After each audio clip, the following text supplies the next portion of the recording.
Magandang gabi po sa ating mga tagapakinig.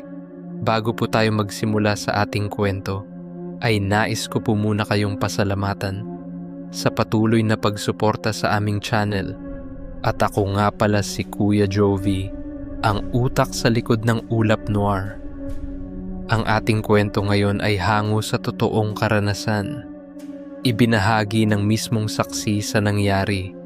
Maging bukas ang isipan at huwag basta-basta lumingon sa salamin. Ang kwentong ito ay galing sa isa nating tagapakinig na ayaw nang magpakilala pero nais magbahagi ng kanyang hindi malilimutang karanasan. Ang ilang pangalan at lugar ay binago para maprotektahan ang pribadong pagkakakilanlan ng mga taong sangkot. Kapag tinanong ka kung handa ka bang pumatay, madalas sasabihin mong hindi. Pero paano kung ang papatayin mo ay isang halimaw? At kapamilya mo pala. May mga gabi na ordinaryo lang. May mga gabi namang hindi mo makakalimutan kahit pilitin mo. Para sa akin, iyon ay isang gabi sa isang liblib na baryo sa Panay, sa ilalim ng bilog na buwan. Sa hangin pa lang, alam mo nang may kakaiba. Tahimik ang dagat, walang alon. Ang mga aso nagtatago sa ilalim ng bahay, nakatungo at hindi tumatahol. Pero hindi doon nagsimula ang lahat. Kailangan kong bumalik. Sa mga linggo bago mangyari ang gabing iyon, si Ate Marites ang panganay naming magkakapatid. Siya yung tipo ng tao na kahit may problema, may ngiti pa rin sa labi. Mahilig siyang magdala ng pasalubong kahit wala naman siyang pera. Isang pakete ng tinapay, ilang candy para sa mga bata sa kanto. Pero may napansin ako sa kanya noong mga huling linggo. Madalas siyang mapapatingin sa gilid para bang may sumusunod sa kanya. May mga gabi ring umiiyak siya nang walang dahilan. May kumakaluskos sa bubong, sabi niya sa akin minsan, nanginginig. Akala ko dati, pusa lang. Pero isang gabi, nakita ko ang mga bakas sa lupa, sa likod ng bahay. Hindi pa ako nakakita ng yapak na ganoon, parang paa ng tao. Pero mas mahaba ang daliri at may matutulis na kuko. Isang gabi, bumisita si Ate sa tindahan sa kabilang baryo.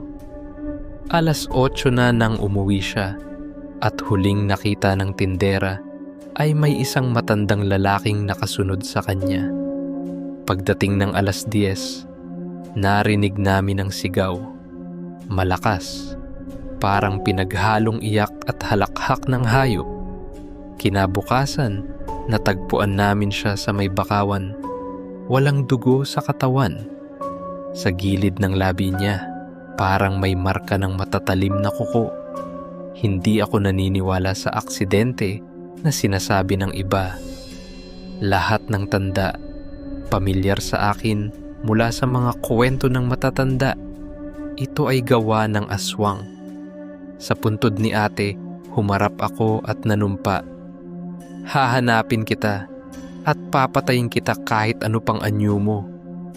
Pinulong ko ang bayaw ko at 2 pinsan, si Boyet at si Junjun. Hindi kami pwedeng sumugod na parang tanga. Kailangan naming pag-isipang mabuti. Kumuha kami ng mga pana na may dulo ng buntot pagi, mga sibat na binabad sa langis ng niyog na hinaluan ng dinikdik na bawang, at mga kutsilyo na pinahiran ng damong Maria.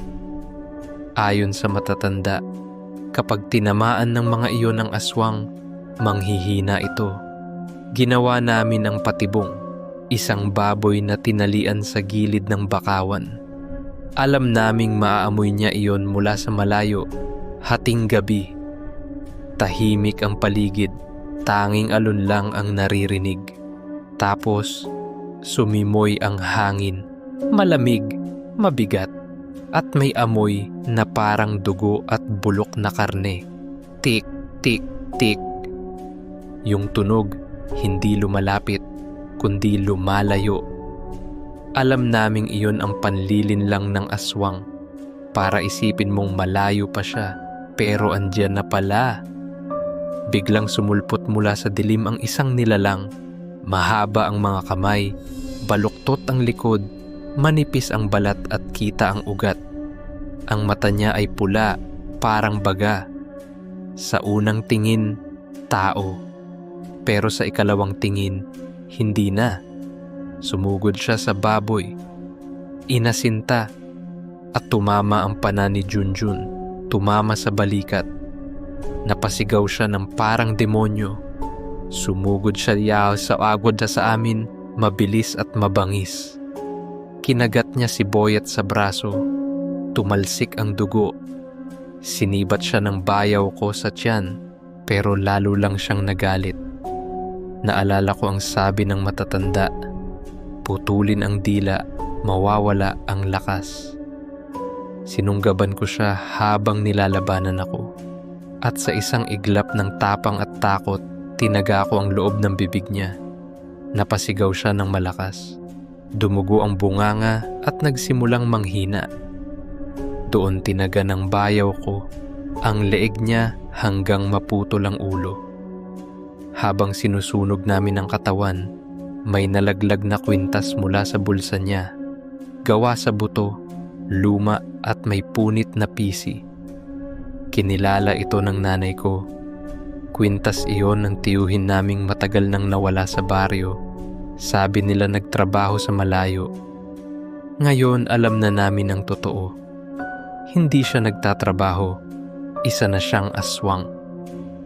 Sa dilim ng gabi, minsan hindi mo alam kung ang kaaway mo ay halimaw o kapamilya. At minsan, pareho pala. Itago niyo na lang po ako sa pangalang Jen at ito ang aking kwento. Maraming salamat po at sana ay maibahagi ito. Kung ikaw ay may kwentong katulad nito, ipadala lang sa Ulap Noir. Baka kwento mo na ang susunod naming ilahad. Ako si Jovi ng Ulap Noir. At hanggang sa muli nating pagkikita, kung magigising ka pa, subscribe for more true Pinoy horror stories tuwing gabi sa ilalim ng ulap.